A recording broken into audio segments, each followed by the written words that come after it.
नमस्कार मित्रांनो, आजच्या 3 ठळक बातम्या तुमच्यासाठी घेऊन आलो. त्यातली पहिली महत्त्वाची बातमी आहे ती म्हणजे HSRP नंबर प्लेटची तारीख संपलेली आहे. 15 ऑगस्ट शेवटची तारीख होती. आता इथनं पुढे काय होणार? इथनं पुढे तुम्हाला दंड भरायचा आहे. टू व्हीलरसाठी भरायचा आहे ₹5,000, फोर व्हीलरसाठी ₹10,000. आता का झालं, कसं नाही झालं, आता हे आमचं तुम्हाला माहिती आहे. तर दुसरी बातमी अशी आहे की 1 ऑगस्टपासून बातमी खूप जुनी आहे, पण आत्ता आली आहे की भरपूर बँकांनी त्यांचा मिनिमम बॅलन्स आहे. तो पहिला 2,000 होता, 5,000 होता, 10,000 होता. तो कचकन 10,000चा 20,000 केलाय, 5,000चा 10,000 केलाय आणि चार्जेस सुद्धा वाढवलेले आहेत. तर का कोणास ठाऊक त्यांनाच माहिती. आणि तिसरी आणि सर्वात शॉकिंग अशी बातमी ती म्हणजे ITR.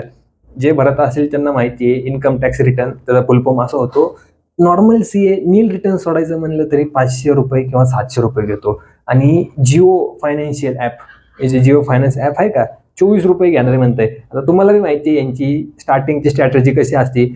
पब्लिसिटी करतात, मग सवय लावतात आणि जेव्हा मग खरी गरज येते तेव्हा मग पैसे घेतात. आजच्या होत्या 3 ठळक बातम्या. 3 नंबरची बातमी मला सुद्धा शॉक करणारी आहे. आणि शक्यतो हे काय करतात ना जिओवाले, त्यांचा जो युजर बेस वाढवतात आणि नंतर मग त्यांच्याकडनं ह्यांना त्या कारणाने पैसे चार्जेस करतात. त्यामुळं कुठल्याही बोलता बळी न पडता आपला जो रेग्युलर IT रिटर्न आहे त्यातनंच भरा.